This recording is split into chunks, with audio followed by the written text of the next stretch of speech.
جب آسمان پھٹ جائے گا اور جب تارے جھڑ پڑیں گے اور جب سمندر ابل پڑیں گے اور جب قبریں اکھیڑ دی جائیں گی، تب ہر شخص معلوم کر لے گا کہ اس نے آگے کیا بھیجا تھا اور پیچھے کیا چھوڑا۔ اے انسان، تجھ کو اپنے رب کریم کے بارے میں کس چیز نے دھوکہ دیا؟ وہی تو ہے جس نے تجھے بنایا، پھر تیرے اعضاء کو درست کیا اور تیری قامت کو معتدل رکھا، جس صورت میں چاہا تجھے جوڑ دیا۔ مگر افسوس تم لوگ جزا کو جھٹلاتے ہو، حالانکہ تم پر نگہبان مقرر ہیں، یعنی معزز کاتبین۔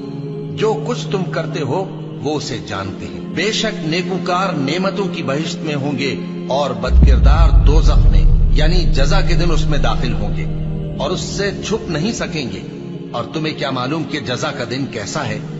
پھر تمہیں کیا معلوم کہ جزا کا دن کیسا ہے؟ جس روز کوئی کسی کے کچھ کام نہ آ سکے گا اور حکم اس روز اللہ ہی کا ہوگا۔